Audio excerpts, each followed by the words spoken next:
Jeżeli kliknąłeś ten filmik, to domyślam się, że jesteś przed zakupem swojego pierwszego aparatu.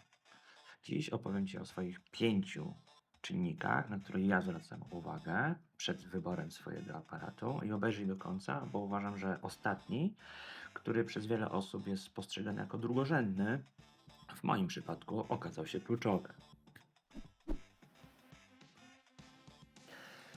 Pierwszy punkt, a w zasadzie pytanie, to po co Ci aparat i do czego będziesz go używać? Dlaczego zostawiam to na pierwszym miejscu? Ponieważ odpowiedź na to pytanie podyktuje nam kolejne punkty, jakie będziemy musieli zrealizować do finalnej decyzji, co kupujemy. Być może okazuje się, że jesteś na samym początku swojej drogi i nie jesteś pewien, czy to jest tylko chwilowa zajawka, która potrwa kilka tygodni, kilka miesięcy i sprzęt będzie leżał i się kurzył. Bo jeżeli tak, nie jesteś zdecydowany, to polecam w tym momencie popytać się wśród znajomych. Może ktoś ma sprzęt, który leży i u niego się kurzy i mógłby Ci go użyczyć.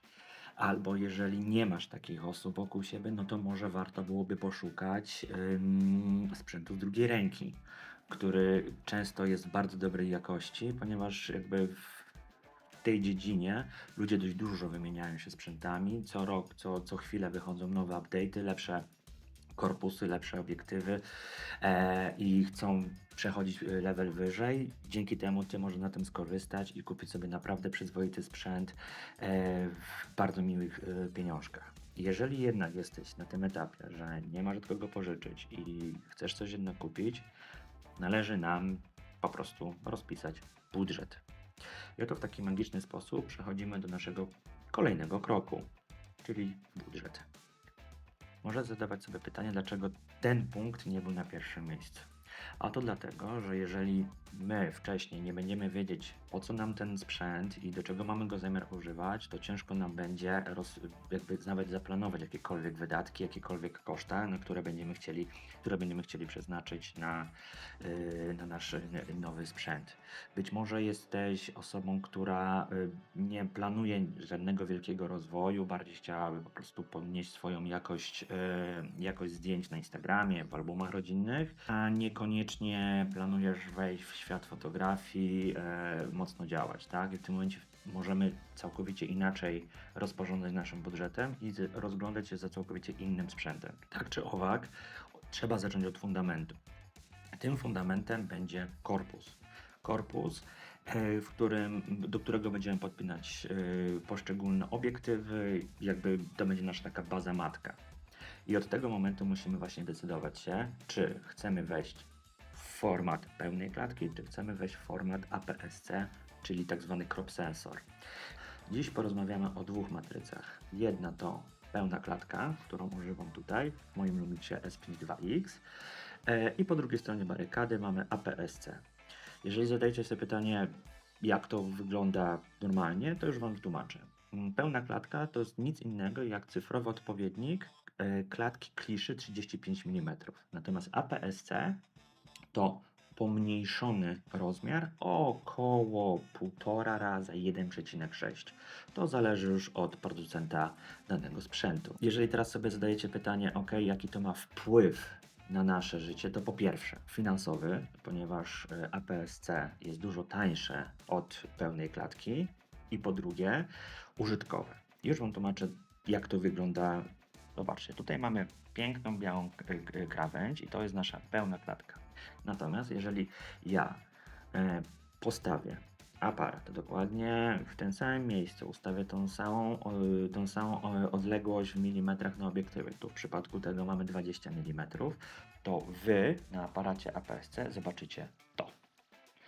Jak widzicie, mamy pewną różnicę, jest pewien obszar, którego już ten obiektyw nie łapie i to jest właśnie ten crop sensor, gdzie tak naprawdę przy 20 mm, załóżmy, że crop factor jest 1,5 razy, tak naprawdę Twoje 20 mm na PSC to jest tak naprawdę rzeczywiście 30 mm.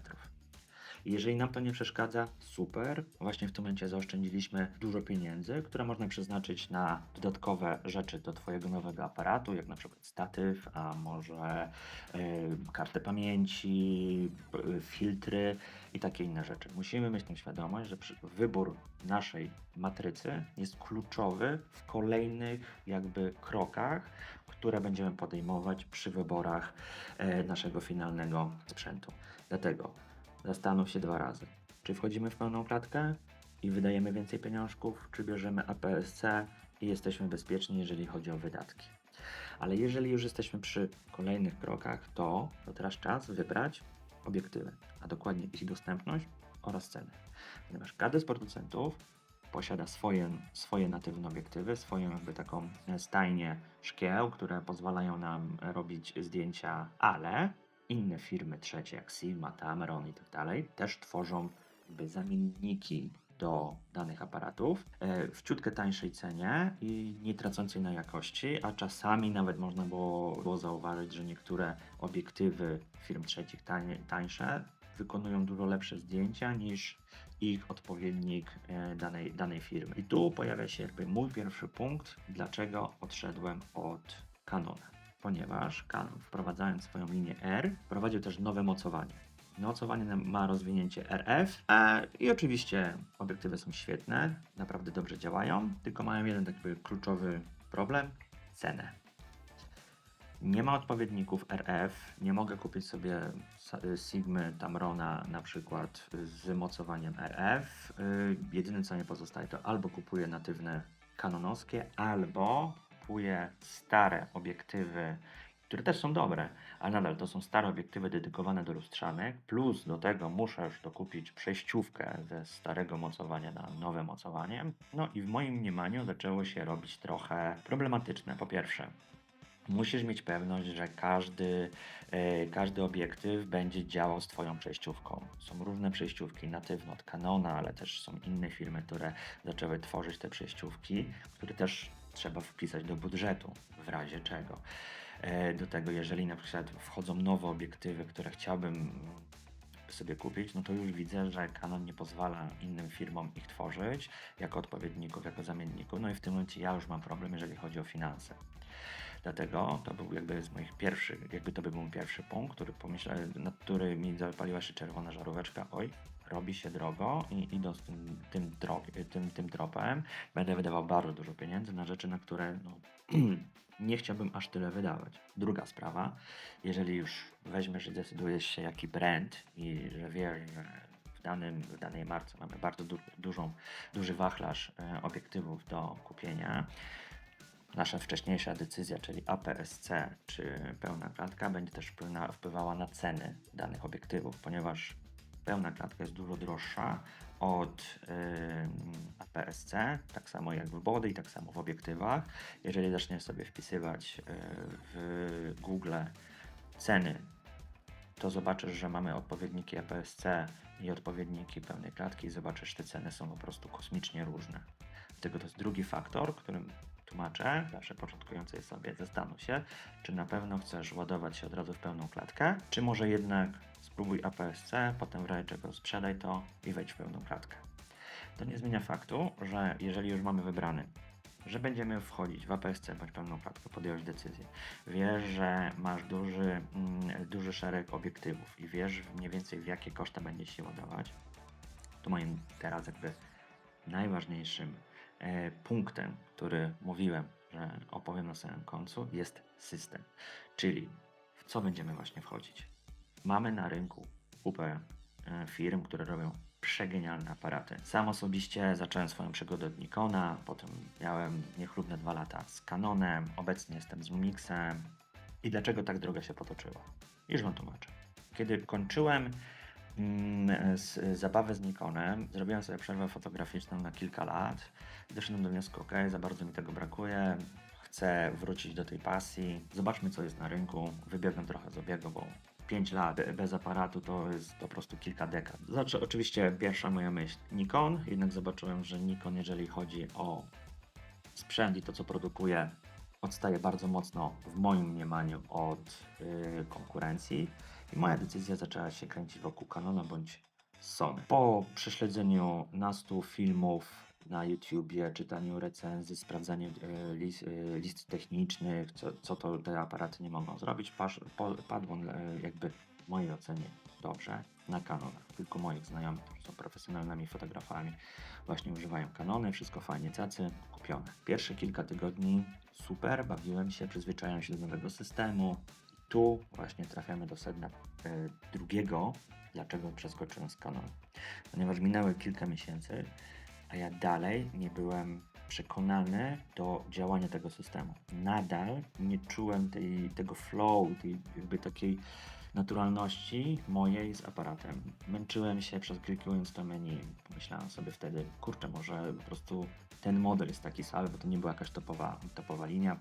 Sprawdzę, jak na przykład wygląda to w R5. Pojechałem do kolegi, wziąłem R5, R5C, pobawiłem się i mówię, kurczę, tak naprawdę to się niczym innym nie różni, jak po prostu ilością funkcji, które daje mi ten aparat. Menu i cały flow po aparacie jest dokładnie taki sam. Zrozumiałem, że nieważne jak wysoko pójdę w półce Canona, nadal nie będę miał radochy z trzymania w ogóle tego sprzętu w rękach. I w tym momencie doszedłem do wniosku, że pozbywam się Canona, przechodzę na coś innego. Moja myśl była oczywiście skierowana do Sony, bo Sony od kilku lat już jest na wielkim hypie, na fali znoszącej, która to opowiada, jak to jest po prostu najlepszy aparat do wszystkiego, wszyscy youtuberzy, wszyscy tego używają. Pomyślałem sobie, kurczę, no to jeżeli prawie wszyscy tego używają, to na pewno wszyscy też mają rację. I chwała Bogu, że zrządzenie losu pozwoliło mi pomagać mojemu znajomemu przy kręceniu teledysku i on na plan przyniósł właśnie swojego Lumixa. W przerwach między nagrywkami prosił go, czy mogę właśnie wziąć ten aparat, ponieważ biorę pod uwagę zmianę całego systemu, czy nie będzie problemu. Oczywiście zgodził się, wziąłem jego Lumixa do ręki i powiem Wam szczerze, to była miłość od pierwszego wejrzenia. Menu, które widziałem pierwszy raz w życiu, pierwszy raz w ogóle miałem jakiegokolwiek Lumixa w rękach i nigdy nawet nie brałem pod uwagę przy zakupie tej firmy, tak nagle, o kurde, jest miło i sympatycznie. I tu powstał jakby właśnie ten piąty punkt przy moich zawsze wyborach jako system. Przetestuj system, żebyś nie skończył tak jak ja. Dowiesz się, że nagle wchodzisz w system i wszystko jest cholernie drogie, ciężko z zamiennikami, bądź wchodzisz w system i menu i obsługa aparatu i korpusu jest beznadziejna. Ja, zanim kupiłem Lumixa, to też zacząłem się zastanawiać właśnie, może jednak Sony, może ten jednak Lumix. O tyle miałem szczęście, że w bardzo krótkim czasie mieliśmy targi fotograficzne u nas w Łodzi. Pojechałem i wiedząc, że będę mógł pobawić się wszystkimi aparatami, na których mi zależy, spędziłem po prostu na stoiskach ponad 3 godziny. Myślałem, że chłopaki z Panasonica to zaraz mnie wywalą, bo po prostu ich S5 dwójka była przeze mnie cały czas trzymana i wręcz wypożyczana do osób trzecich, które chciały przyjść i też sprawdzić. I podobnie było z Alphą 7 czwórką, tak, czwartej generacji od Sony.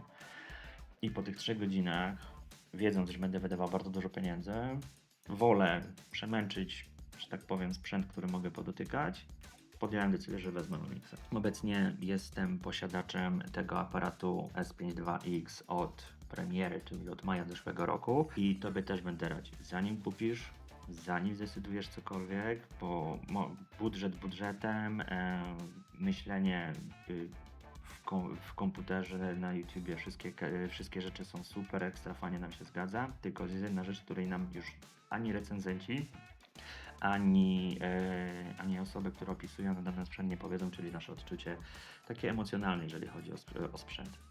Bo nie ma nic gorszego, jak kupić świetną puchę, świetny obiektyw i nagle okazuje się, że przez sposób działania naszego aparatu, przez guziki fizyczne, przez przechodzenie menu tracimy jakąkolwiek radość i nie mamy ochoty pracować na nim i ja tak właśnie miałem z Canonem. Zauważyłem, że tak naprawdę z miesiąca na miesiąc coraz mniej dotykam tego aparatu, nie dlatego, że jest beznadziejny, bo naprawdę robił świetne zdjęcia i robi do tej pory, ale ja nie miałem radochy z po prostu używania go. Zrozumiałem, że jeżeli teraz nie zmienię, to prawdopodobnie cała moja jakby hobby i sposób też w jaki zarabiam pieniądze pójdzie w zapomnienie i będę musiał niestety skupić się na swojej pracy głównej, czego nie chciałem.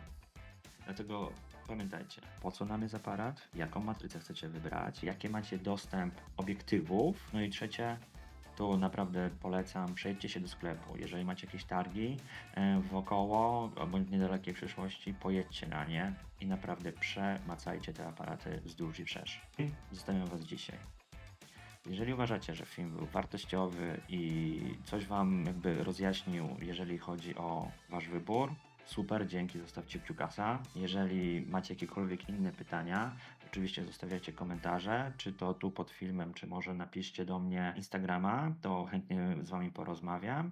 A jeżeli chcecie zobaczyć, co będziemy dalej mieć na kanale i jakie kolejne filmy będę przynosił dla Was, no to oczywiście zostawcie subskrypcję, bo w sumie dzięki temu robię te filmy dla Was i mam nadzieję, że dzięki temu możecie sobie czegoś się dowiedzieć. Na razie trzymajcie się i do zobaczenia w następnym filmie.